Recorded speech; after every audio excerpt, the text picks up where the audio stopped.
Good evening and welcome once again to our Prague YouTube channel. Thanks for watching and don't forget to subscribe. Just click on the button on the lower right hand corner. Well, today has been a fairly tumultuous day in South Africa.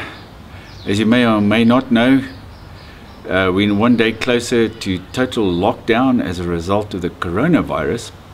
But there's been another controversy related to the virus and the state response to it.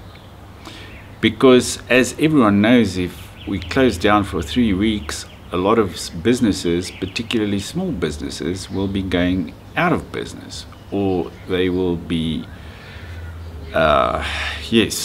enduring a total lack of income and turnover, and they will have to lay off their staff, at least temporarily.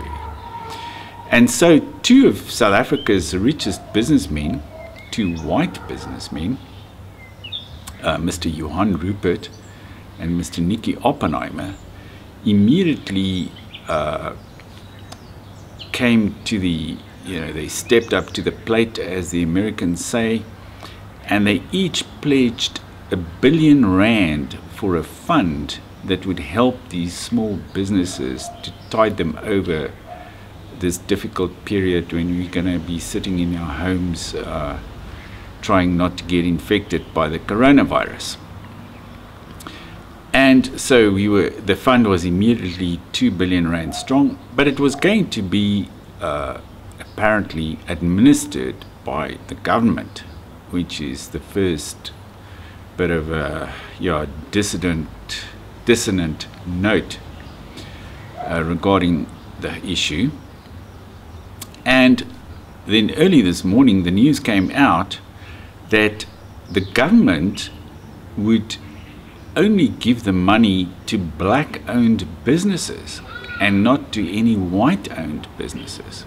So amid the corona crisis, the South African government, or the ANC terrorist regime, as I like to call them, they were playing their racial politics as ever, requiring businesses to be black-owned before they could be helped by the fund set up by two white businessmen.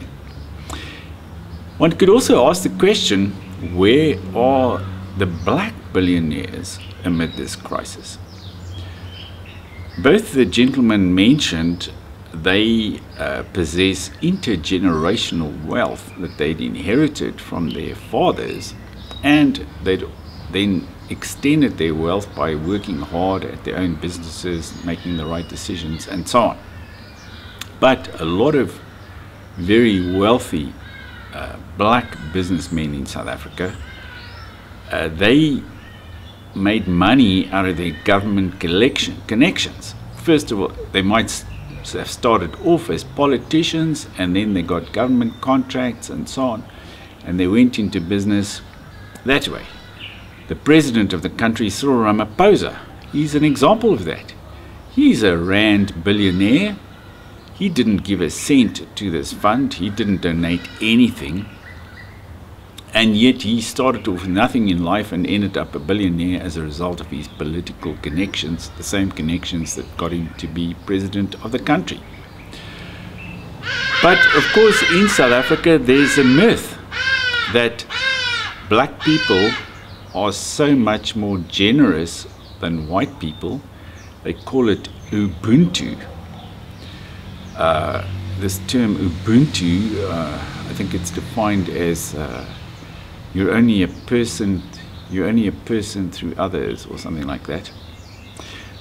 Kind of an altruistic concept, an African altruistic concept, except it's a myth. As you can see, no black businessmen, least of all the number of billionaires, black billionaires in this country, like Patrice Motsepe, the mining magnate, they haven't come forward to donate any money to this fund for small businesses. In the meantime, it has been denied that the fund would only give money to black-owned businesses or lend money to black-owned businesses and not to any white-owned small businesses. But if you go onto the government's website where you've got to apply for it, then they ask whether your business is black-owned or not. And they want to know the race of the owner, the race of the people employed there, and all of these elements are going to be used as criteria to decide whether you will qualify for assistance from the fund or not. So that's the type of country that we live in, even amidst this crisis where people are, we are going into lockdown. The coronavirus is killing people all over the world. Our borders have been sealed off. The ANC regime is insisting on small businesses being black-owned before they will be helped out. And as a matter of fact, the reason why very many of these smaller businesses are white-owned is because the first thing they did in 1994 was to ethnically cleanse the entire civil service of white people. There are no more white people, or hardly any, left working in the government service.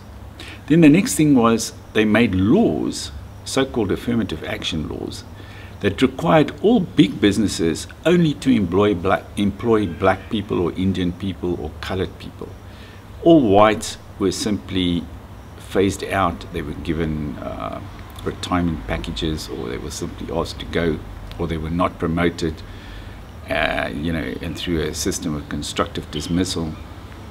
Most of the major corporations in South Africa have also been ethnically cleansed.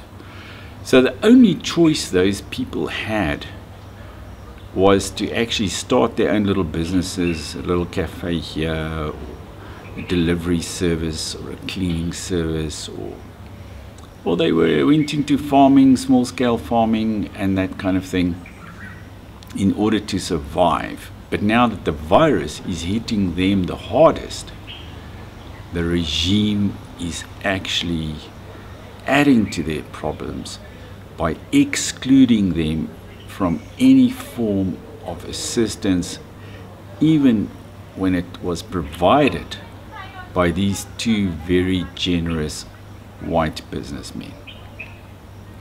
Thank you for watching to this video, and on the right hand side of the screen you'll see the Prague logo. Click on it and please subscribe to the channel if you haven't done so before. Until next time, I wish you a good lockdown, and may you stay safe and healthy throughout this crisis that everybody in the Western world seems to be experiencing at present. Goodbye.